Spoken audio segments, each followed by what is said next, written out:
Good afternoon, everyone, and thank you for joining another edition of the DESARA Group's Key Concepts series for ISO 9001-2015. Our topic today is an implementation approach for the concepts of context of the organization and interested parties. Before we get started, let's take a look at the GoToWebinar controls. If you've been on our webinars before, you know you can minimize the control panel by clicking this little arrow here, the white arrow on the orange background. And you can write any questions to us at any time using this panel on the lower right. You may have to expand it using the little plus or minus button right there next to where it says questions on your screen. We really appreciate your questions and we'll answer them at the end of the session, or you may get a text back from one of my fellow presenters today as the presentation goes along. Also, notice today that we do have handouts. So please push this plus button next to handouts on your control panel and be sure that you've downloaded those handouts or have access to them during the call, and you'll want to get those at some point onto your computer. If you don't get them, you can access them from our website, and you'll get the link to that after this webinar. Now, as I've said on all our other webinars, we encourage you to take notes throughout this webinar rather than plan on picking up the handouts later on.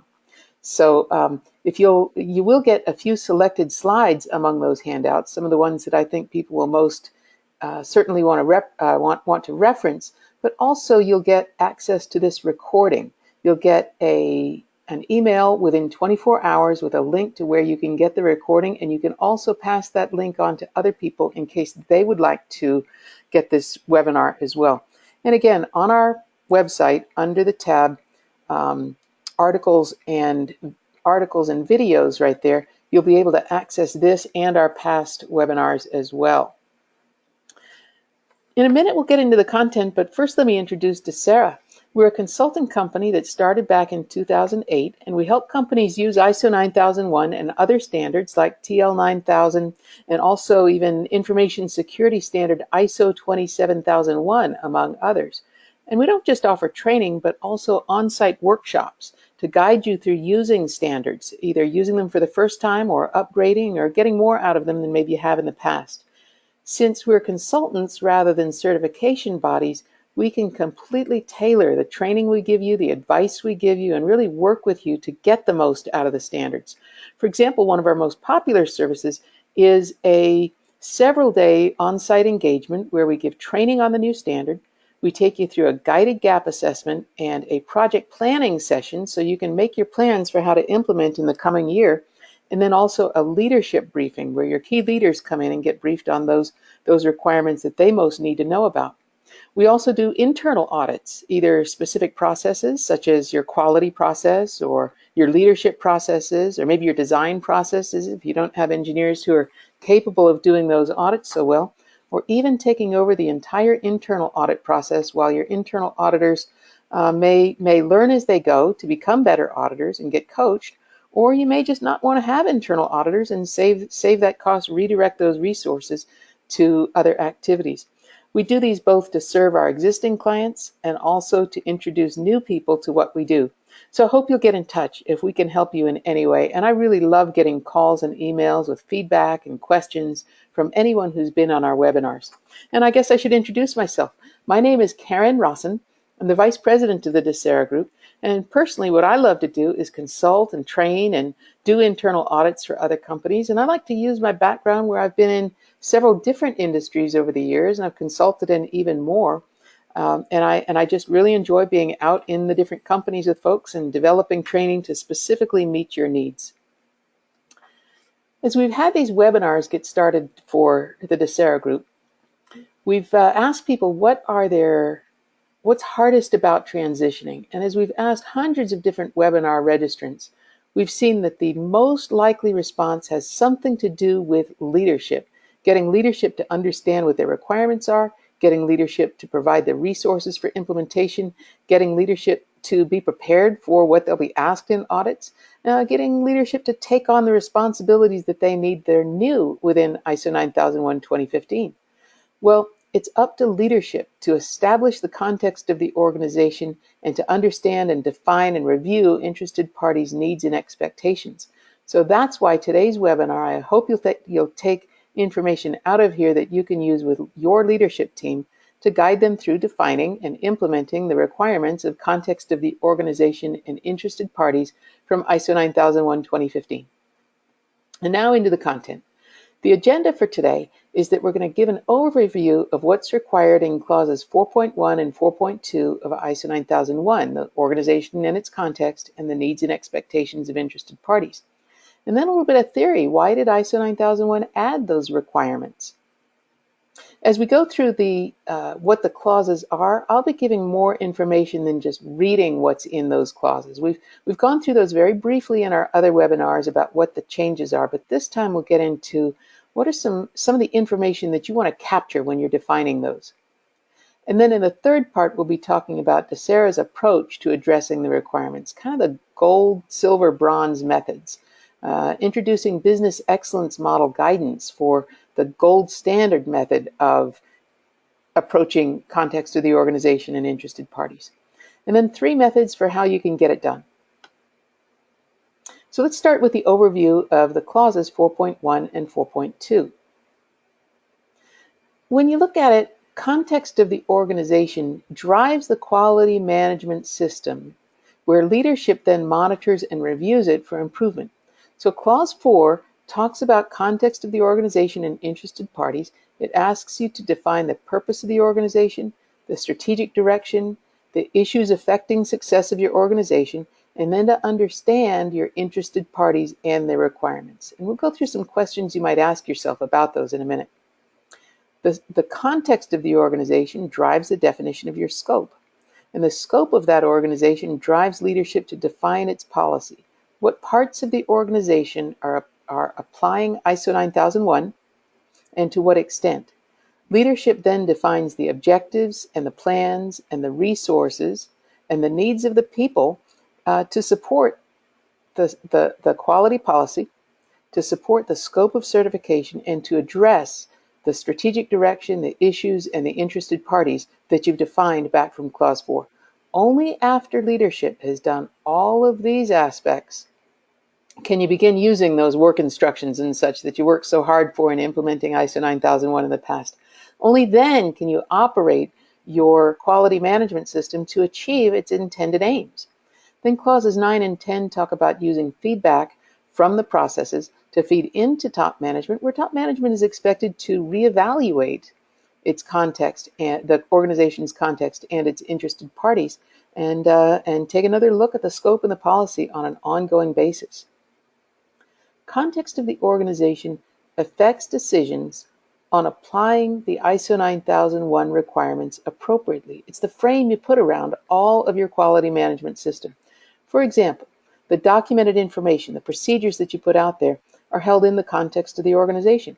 If you are a small organization with very straightforward processes, bending metal according to prints, versus a very large organization with your work could result in airplanes falling out of the sky or the telecom system for New York shutting down and no one can make stock transactions, you've got very different requirements for documented information, the detail and the extent of documentation you may have to have, and the corresponding records associated with that. For example, if you're in a regulated industry, your records are going to be very different than someone who's in just a strictly commercial industry. The way you focus on your customers, which customers get more attention, how are you interacting with your customer, depends on the context of your organization.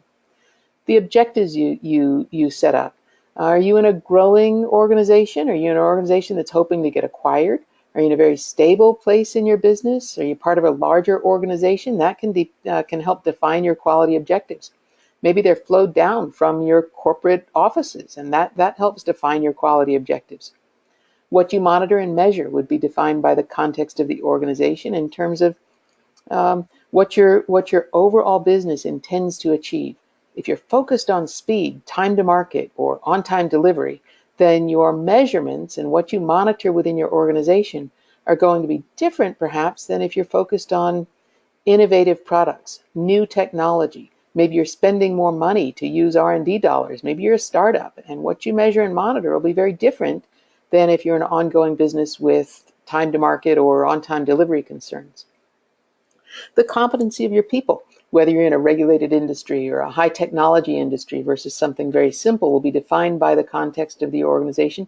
And organizational knowledge for a very stable organization versus one that's growing will be different.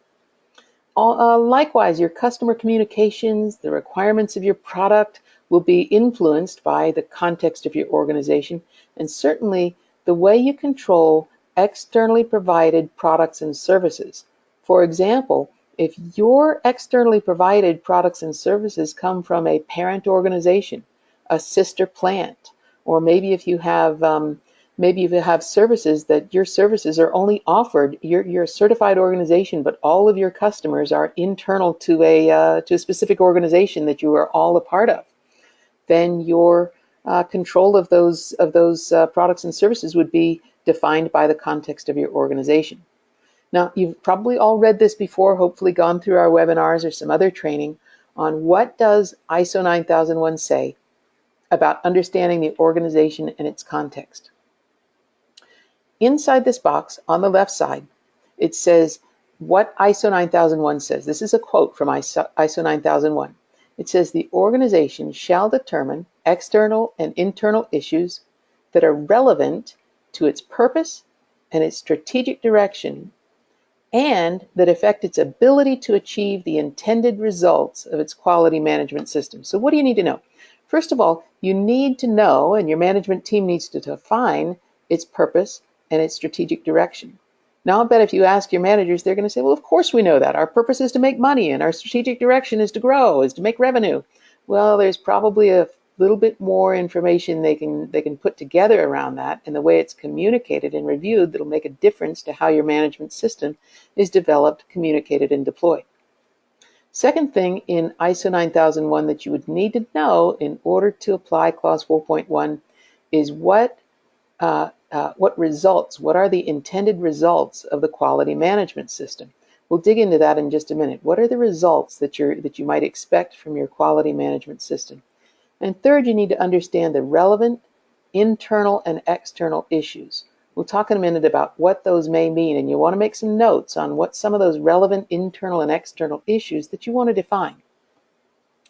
Finally, your auditor and your organization, your parent organization, should expect your leadership to have a systematic process for monitoring and reviewing information about those external and internal issues. Let's see, I have a question. Let's see, it says the speaker is cutting out some. I'm sorry, this is the best audio I've got. I'm recording from not my usual office, and I wish I had a better way to do this. If I have to re-record this, I will, if the audio turns out really bad. Sorry about that. I'm glad I caught that question. Now, for purpose and strategic direction, here's some factors that you should be considering on your purpose and strategic direction. Be sure to take some notes on these. I mentioned some of these before. Good. I hear somebody say that they're not hearing any issues anymore. So I'm going to be sure I'm speaking up and directly into my microphone. Good. So you want to consider whether your products and services are complex versus simple. Complex will have much more requirements on their quality management system. Look at regulated customer types and having multiple customers versus a single unregulated customer type. I give some examples there. Contract manufacturers are going to have different requirements versus those that are an end-to-end integrated organization. If you're a high-end specialized niche market versus a mass market copycat, you're going to have a lot more requirements, for example, on developing your products and services rather than copying as you go along. If you're intending to be acquired, you're going to have some requirements on your quality management system that would be very different from somebody who's intending to grow by acquisition or somebody in a very stable market. If you're growing quickly, you'll have requirements. And as I mentioned, being part of a broader corporate structure would put requirements from different parties that you may not ordinarily expect in a standalone business.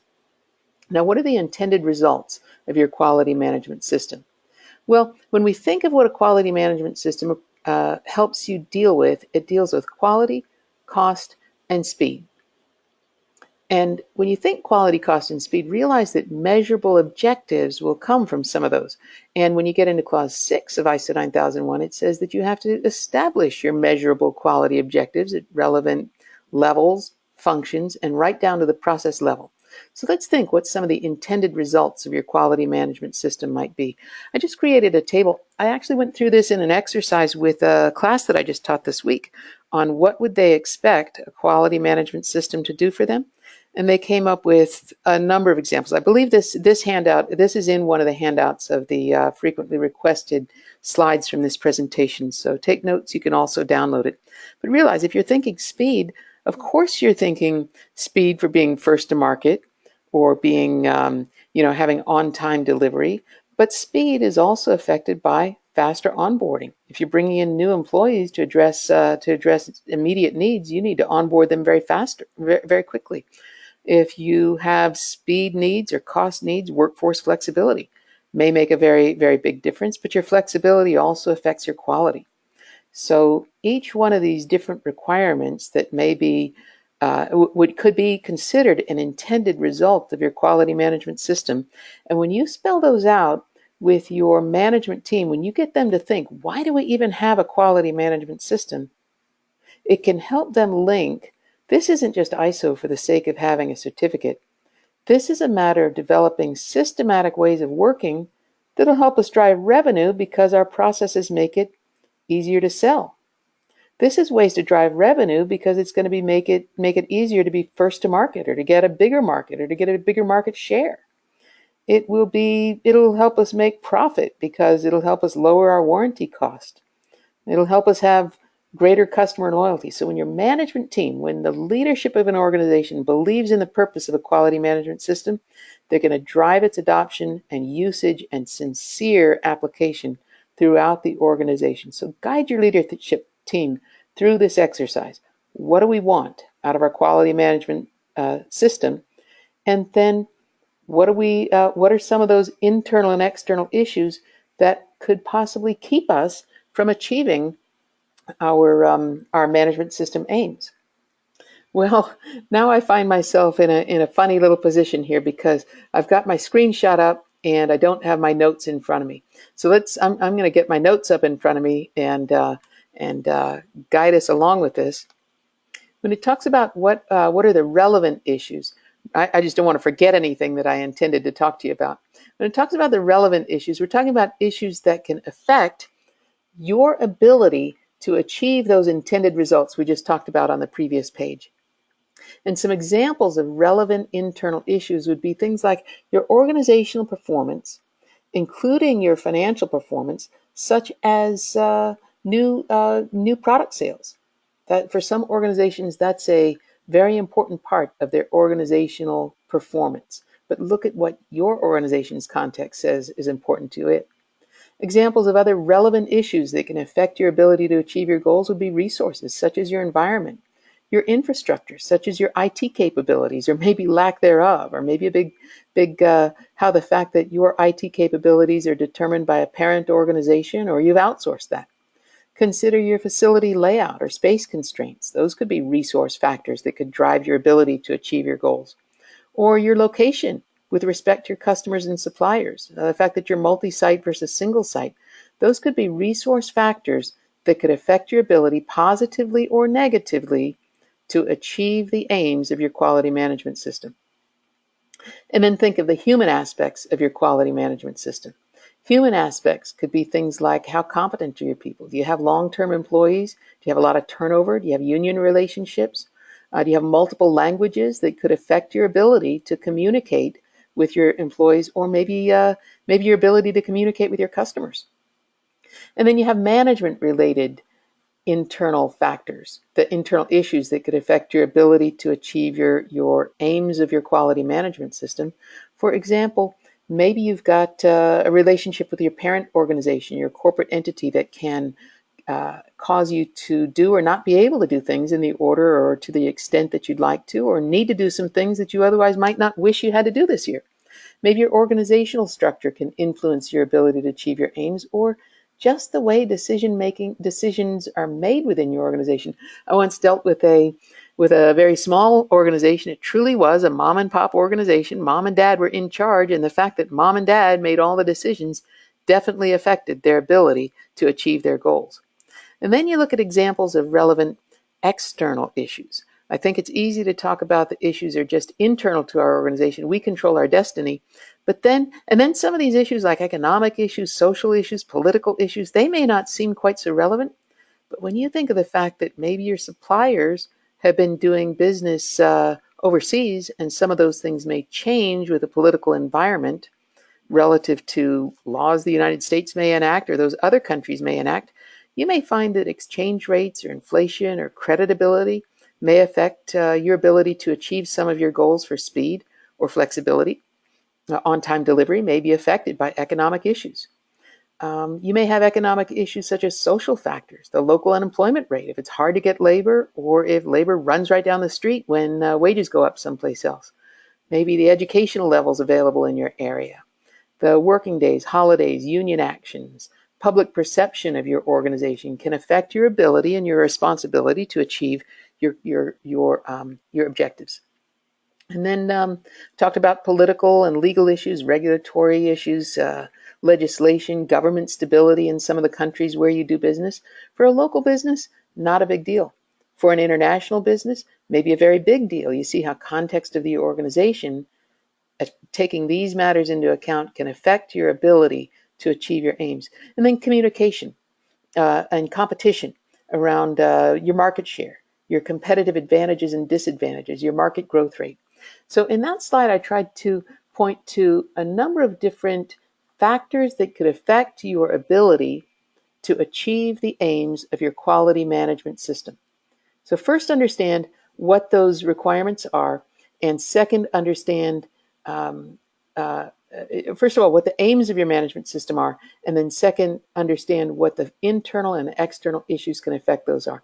I do see a question came in where someone said they're unable to download the handouts. So I'll just stop right here and mention, if you go over, I did this so it would be ready for today in case anybody had trouble, go over to the DESARA Group's website. Don't worry, I'll keep talking. I won't know you're gone. Go over to the DESARA Group's website, look under the tab for articles and videos, and under there, the first webinar that shows up is this one that we're in right now. And right under the picture of this webinar's title, you'll see you'll have the ability to download the handouts that come with this. So if you can't get them as part of this webinar, you'll be able to get them right after. Okay, so remember, ISO 9001 said that you have to define those external and internal issues that can affect your ability to achieve the results you intend from your quality management system. And the second part of that clause was that you have to identify, monitor, and review the relevant issues. Well, here's what they expect you to do. This is what your auditor is going to be looking for. You should have defined systematic methods for identifying, monitoring, and reviewing those issues. You should repeat that process at reasonable intervals where you verify the assumptions, where you update information, you validate the information that you've been working toward. And then you take actions appropriate to the analysis, such as updating your risk assessments, updating your processes, informing the right people, making sure you've got the resources in place that you need. And this is nothing new to your management team. They're already doing it for financial and legal objectives. And in the background, it's not far from their mind in most cases. They're already doing it for quality in many, many cases. And it may just be a matter of sitting down and saying, well, wait a minute, how are we actually doing this? Let's capture this. Let's be sure we're doing it systematically. Let's be sure that we are actually taking action against these rather than letting these things just get away from us. And then think, if you're an auditor, evidence you're looking for to be sure this is done. Well, we'll give you some ideas about some things that you might be able to keep track of here, but it doesn't say you have to document this. But if an auditor is looking for you to be sure that you've got this done, I'd certainly be likely to say I'd expect you to have something you could show me that decisions are being made around these matters. Okay, now we've already done the context of the organization. Let's review what Clause 4.2, Understanding the Needs and Expectations of Interested Parties, is asking about. On the left in the box is what ISO 9001 says. Let's read it together.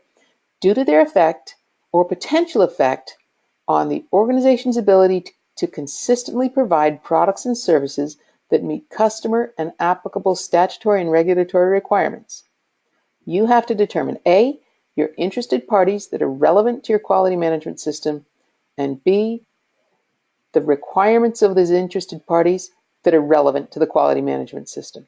And again, you have to monitor and review that information. So what ISO 9001 is asking you to do, you have to determine who are the relevant interested parties. Second, you have to determine what they require. Third, you have to monitor and review information about those interested parties and their requirements. So interested parties can be internal or external to the organization, right? So let's see, who should we count as relevant?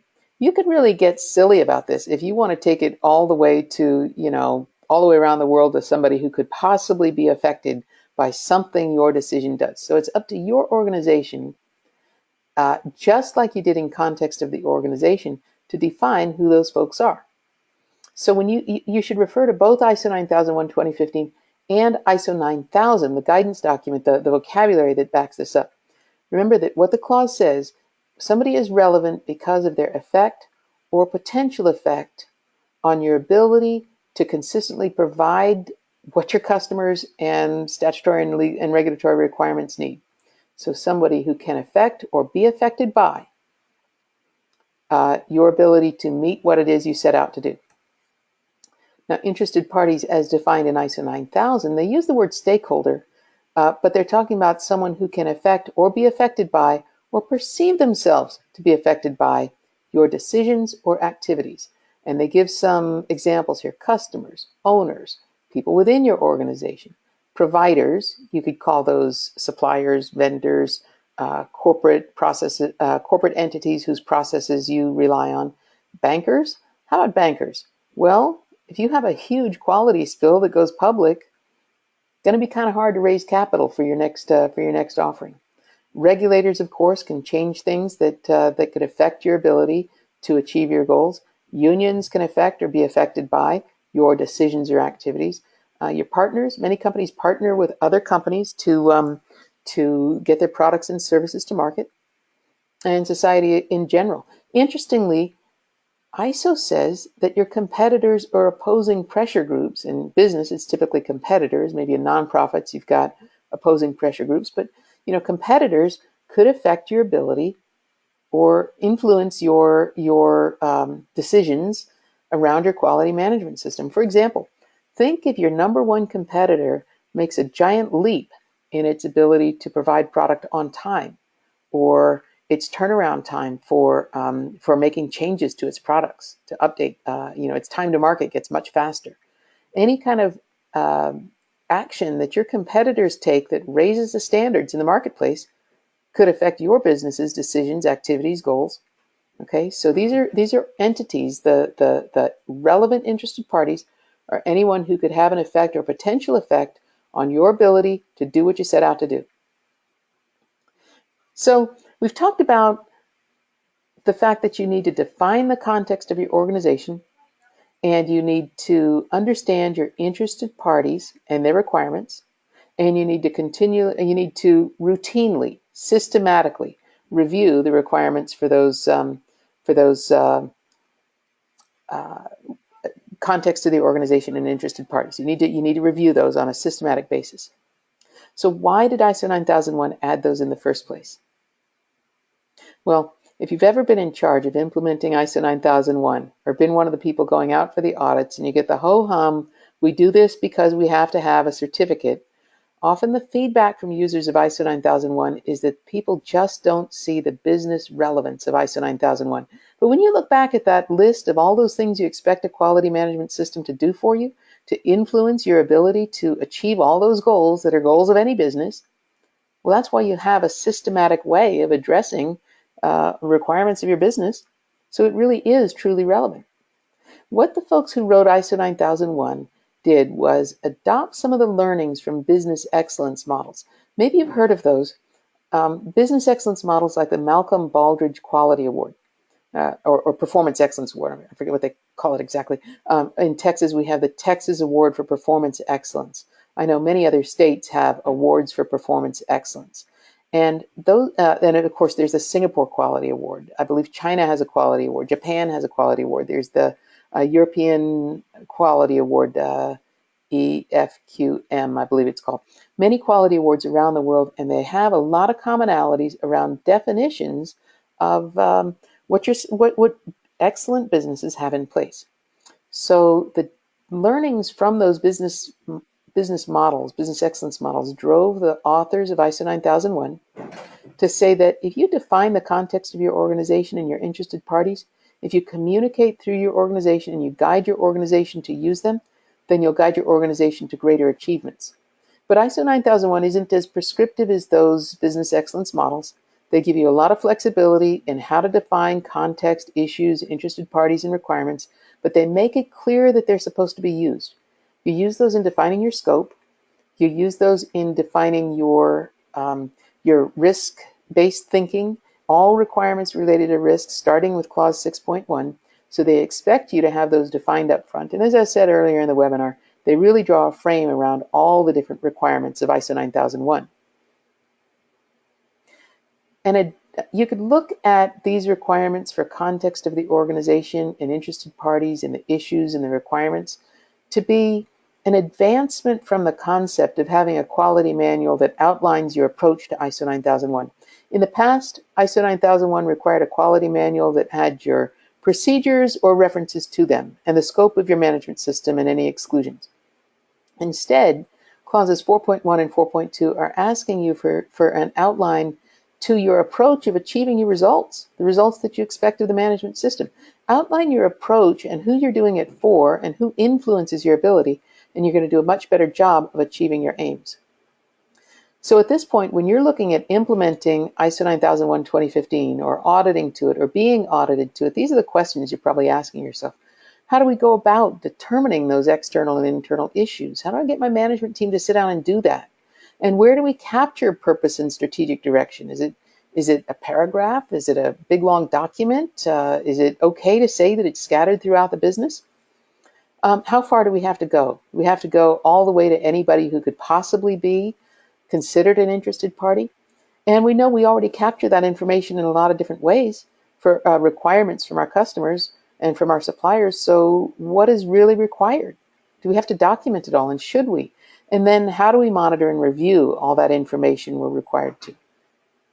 Well, in this webinar, I promised we'd give you an approach from the DESARA Group's approach, our various methods that we would recommend, and then some ideas on how to actually get it done. And we're going to go to what I mentioned, the guidance from the performance excellence models. But we have with us today Ben Krupowitz. He's the DESARA Practice Group Leader for Performance Improvement. And Ben Krupowitz has a background in many different products. I mean, he's been a consultant for many years, as well as an expert on the Malcolm Baldrige framework. As a consultant, he's worked with Lean and Six Sigma, ISO 9001, the automotive standard TS 16949, the telecom standard TL 9000, the medical device standard ISO 13485.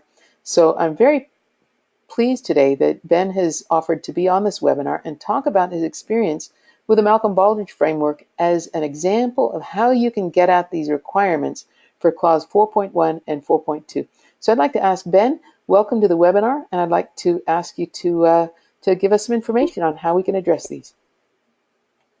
Great. Well, thank you very much, Karen. Thanks, you. Ben. So let's have a little dialogue about how we get started and how we use a performance excellence model to help us to address the context of the organization as well as interested parties. Now, Karen has done a great job of providing us specifics in terms of what the ISO 9000 standard requests and what it asks for from us. Now, it does not specifically ask that we document the context of our organization and interested parties, but it was inferred and recommended by Karen that we do. So how do we do that? Do we put something in the quality manual? Sure, we could do that. Do we capture meeting minutes in management review that we had a discussion about the context of the organization? Certainly. Can all of this information reside in a presentation of some type? Depending on the organization, that might be the approach that you might want to take. But on the next slide is really this gold standard recommended approach that we're talking about at DESARA with our customers, and our customers are engaging with us in. And that is to use something called the organizational profile. Karen has mentioned the Baldrige Award. It's been around. Many of us are familiar with it since 1987. The objective is really to help organizations be competitive in America and be leading edge organizations as well. So the first step of engaging in performance excellence is completion of the organizational profile. Now, I'll bring this to life in this presentation. It's typically about 5 pages long, and it really does go beyond the minimum ISO requirements, and there's many benefits to taking this approach, as I'll cover in just 1 second. And you'll see it's very systematic, structured approach to take us there. What you'll find is the organizational profile, and this is one of the handouts as well, asks a series of what questions. It doesn't tell you how to do it, but it asks you insightful what questions that will guide you and that will take you through. And if we go to the next slide, here's some benefits. You know, one of the top challenges that Karen mentioned from our customer base has to do with how do we engage leadership in their responsibility to develop this foundational, let's call it a document or a statement of what is our context and who are our interested parties that we can build our system around. How do we engage leadership in? How do we guide them, perhaps more importantly, in terms of, you know, what are the questions that we're asking them to address?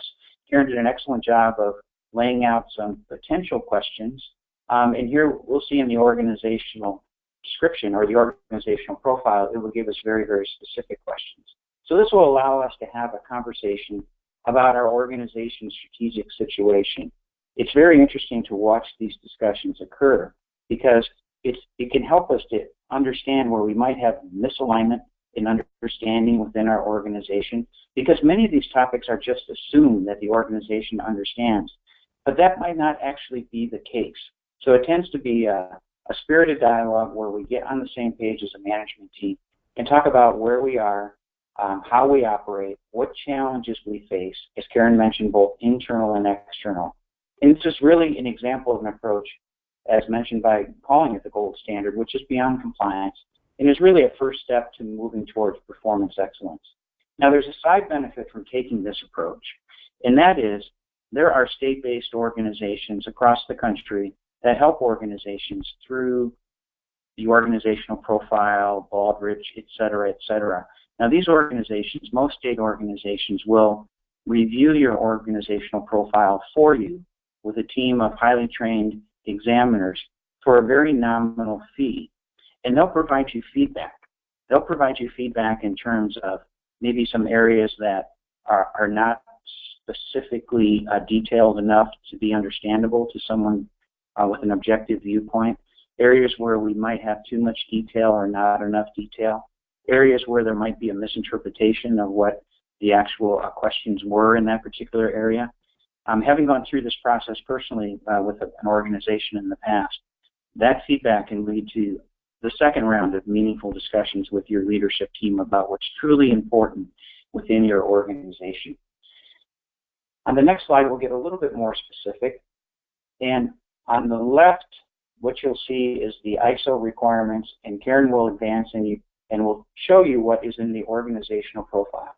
So we're going to cover internal issues, we're going to cover external issues, and then we're going to get into interested parties as well. So what the organizational profile will ask us is to define our product offerings, but not just our product offerings for an internal issue, but what's the relative importance of each of the product offerings? How do we rank them? That's an interesting dialogue in many organizations. And what's the mechanism we use to deliver those products? It'll ask us, of course, about our mission, vision, and values, but it'll also ask us about what our core competencies are as an organization. What are some of our competitive core competencies, and how do they relate to the overall mission of the organization? It'll ask us questions relative to our workforce, including changes within our workforce, groups within our workforce, segments, educational requirements, and perhaps most important, what are some of the key drivers in our workforce to achieve our vision and mission? And of course, it'll ask questions about assets and regulatory requirements. Now, it won't just be random questions. As I'll show you later in the presentation, you'll also, for each question, be given about a paragraph, in some cases 2 paragraphs, of guidance to help inform your responses. So these are some of, on the right-hand side, are some of the categories, and I've brought to life some of the specific aspects of the context of the organization from an internal perspective that this performance excellence standard will help you with. On the next slide, we'll get a little more specific into internal issues. And if Karen will advance. All right.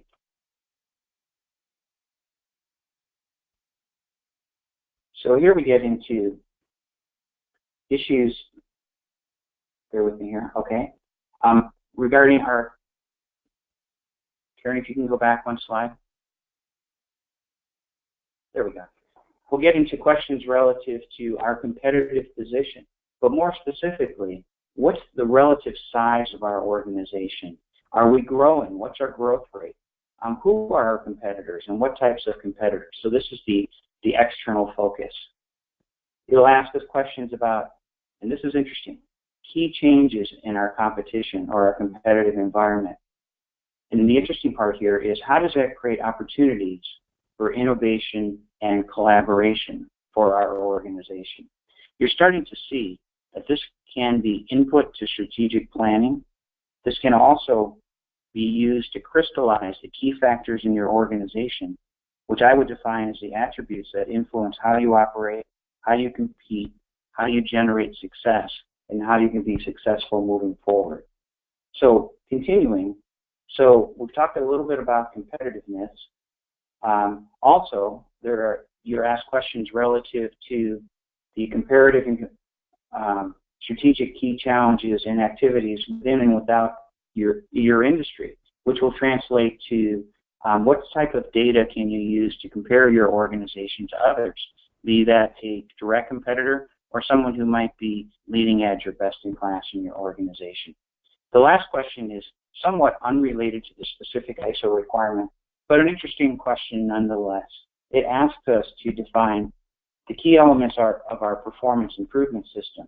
Now, this is not just how we improve our processes, but it asks us to define and communicate in the organizational profile how we use our performance improvement system to evaluate our projects. So an interesting question for our organization. Now, as we move to the next slide, we'll see how the organizational profile helps us in the area of interested parties and what specific questions it asks us to address. It asks us to define, as Karen advances to the right, you'll see, it asks us to define our structure as an organization and our governance system and how that interfaces with interested parties. Interesting. It asks us to define ourselves first and then brings in interested parties. So you can see how this is really, really helpful in the thought process of how we gather and then ultimately convey this information. And this is where we get into aspects like Karen referred to of parent organizations, government boards, et cetera, et cetera. It asks us to define our key market segments, customer groups, and our key stakeholder groups. That's pretty pragmatic. But here it asks us what are our key requirements for products, customer support, services, and operations from those stakeholder groups, customer groups. And it also asks us for what are the differences among those requirements between market segments. So not just what are our requirements in whole, but how might they differ between our different interested parties. Of course, it asks us about our key suppliers, partners, collaborators, and their roles in delivering products and customer support services, enhancing our competitiveness.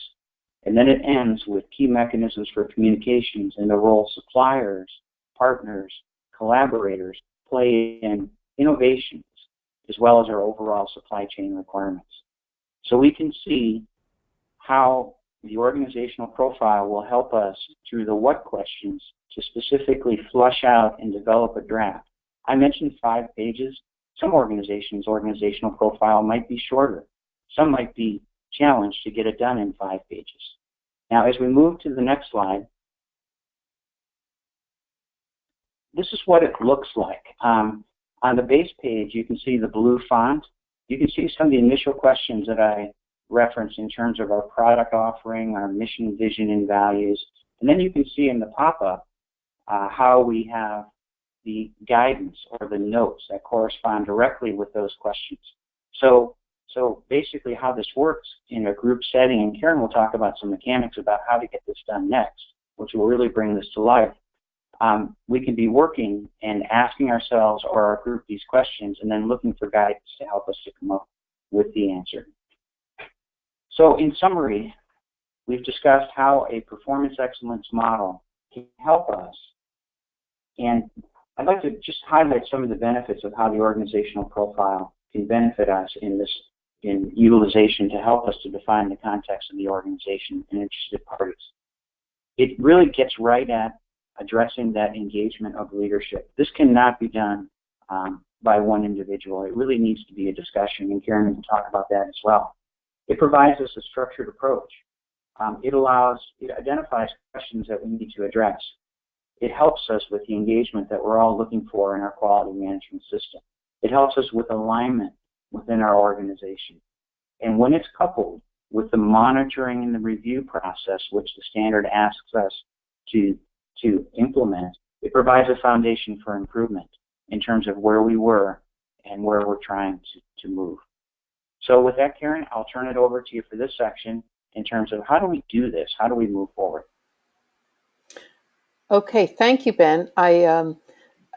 I hope that everyone had their copy of or will get out their copy of the handout that you were just sharing, because when I went through this document that you shared, looking at each of these questions that are in, the organizational description, it's a short document, but all of this information on the notes section could just help a person structure a workshop internally to do piece by piece, or in a survey format, or in a just sit down and work up a straw document to go over with their colleagues on how to define context of the organization. All the elements are there.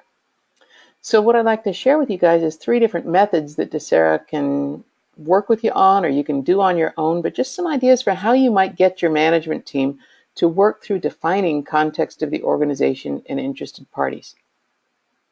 The first method, I would call just the straw document method, where a leader, such as a quality director, drafts an initial document. Could be bullet points, could be presentation, whatever is suitable for your organization, that says, here's what we mean, here's what I think our organization means by these questions about what is our context, what are our external and internal issues that could affect our ability to achieve our intended results. Circulate that document for comments, get feedback, and then once you get it to where you think it's going to be suitable, you'd publish that with management approval. It could be published as a part of your internal quality manual. I don't know that I distribute it completely externally. It could just be a standalone document that sits someplace, a presentation, minutes from a meeting that's gone over, but that it's available to look back on and to use in the future. That might be considered the fastest method, because one person who's pretty knowledgeable and committed to it can just gather the information, get it done. Got the least amount of discussion, and therefore the least amount of learnings from the team. Somebody's done it to you. And there are some people, some consultants or individuals who would just say, I can take care of this for you. But the benefit of defining the context of the organization, the interested parties, understanding those issues, understanding those requirements, the benefit is not in having the document that you outsource for somebody to write an annual report about you, for example. The benefit is in doing the work to learn all about your own organization, to really internalize it. Now, that said, the idea of having one person write it all up could work very well for a mature organization where these factors are already pretty well understood by everybody. You're doing this exercise because you're an excellent organization already, and having somebody summarize what everybody knows they're already doing is a fine way to do it. It can also work very well for a small informal organization that doesn't have a whole lot to say on this. It's pretty well understood. There's not a lot of complexity in it. And then if you have a resistant team, they've got their certificate, but they really don't want to put much effort into it. They just want you to get them upgraded.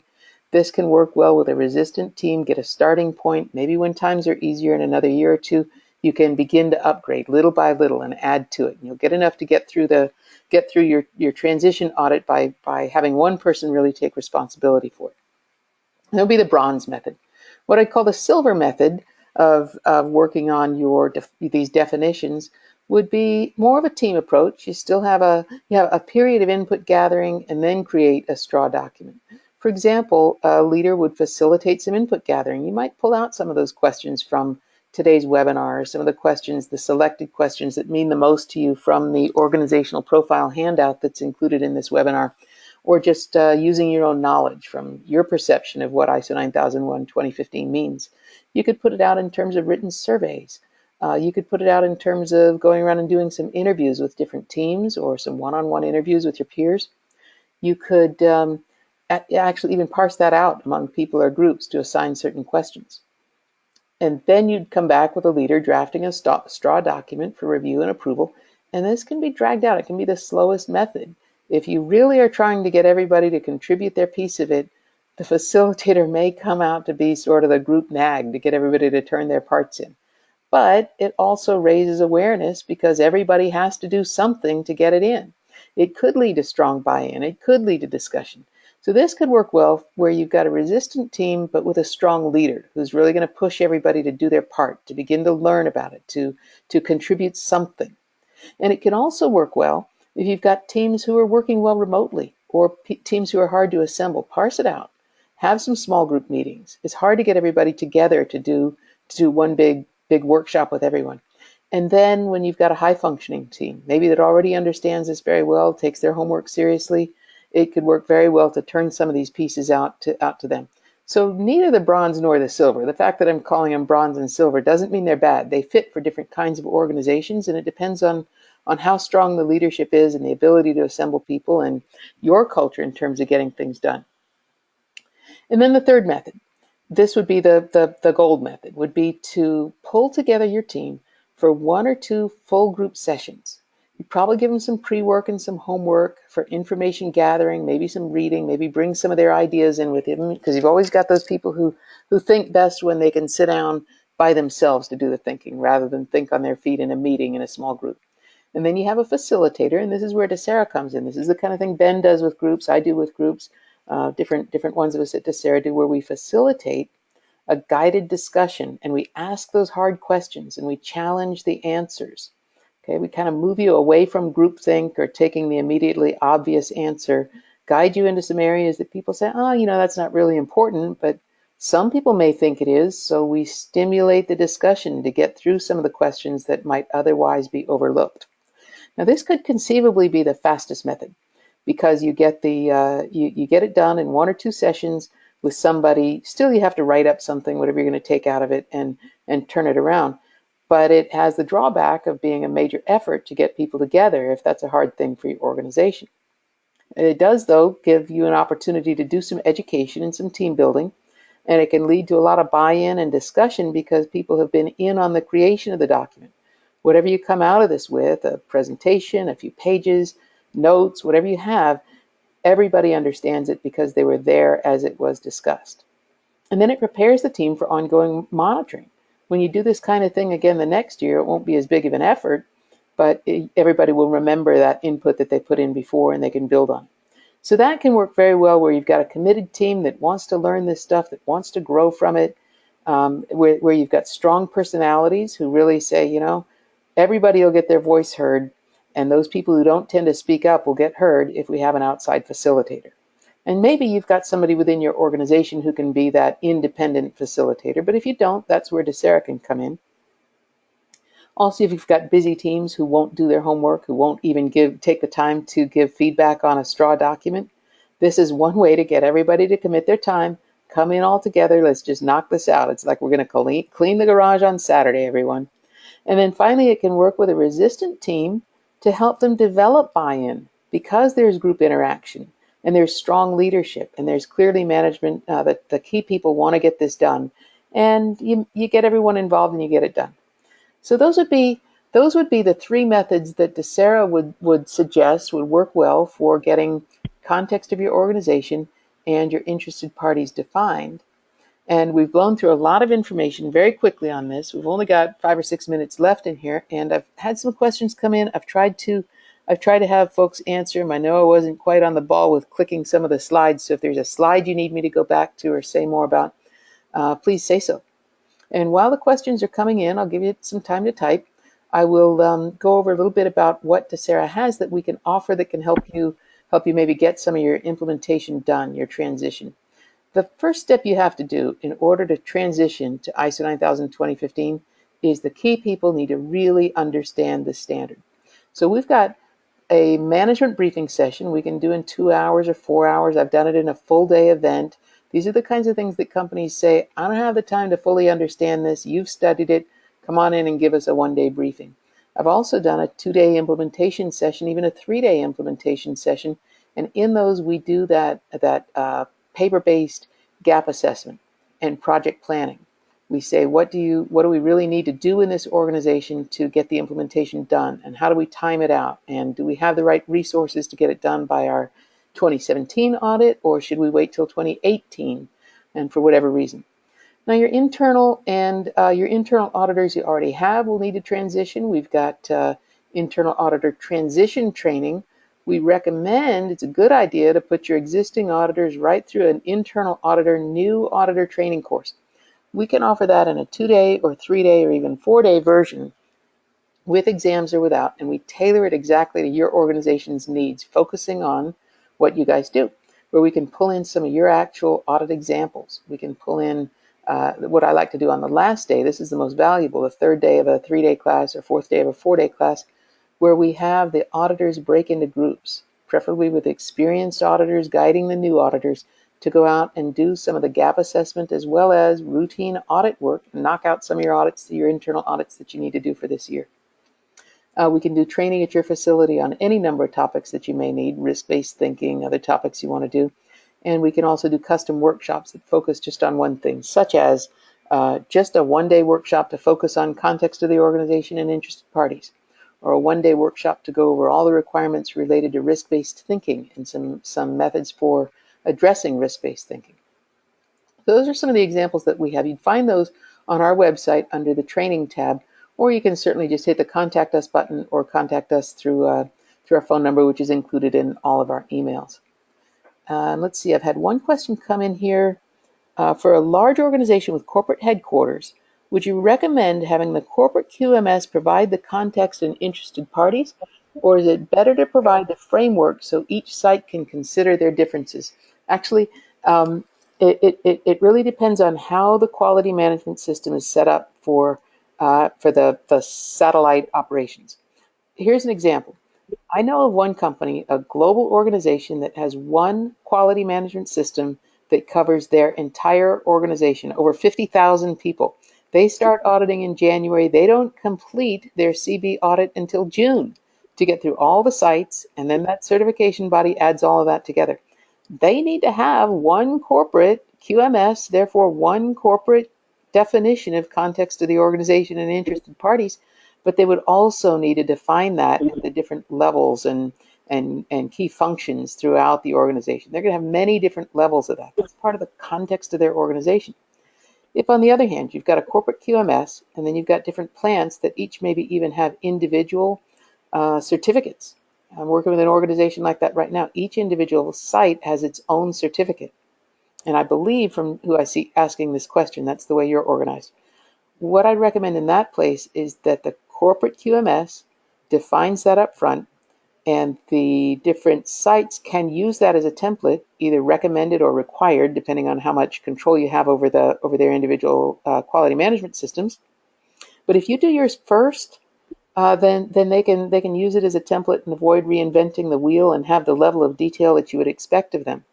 Now, what I'm doing with an organization down in Houston that's got that situation is we are working together. We're bringing all the plants into the corporate office to work on the overall corporate one together and form that framework together so that they take it back with them with a plan of how are they going to go about doing that. Okay, so if the satellite sites are involved in creating it, co-creating it with the corporate site, I think you'll get a lot of buy-in overall.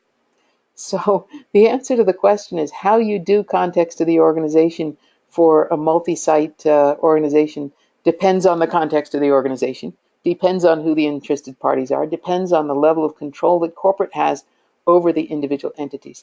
But I think it's important to do it somewhat together because you wouldn't want one site to define it one way and another site to define it another way when they've got the same certification body.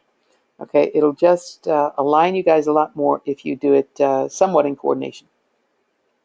And if that didn't answer your question, I hope you will give me a call and we can talk about that and just think through what works well for your organization, whether you're leading that or whether you want outside support for that. Let's see if I see another question coming in.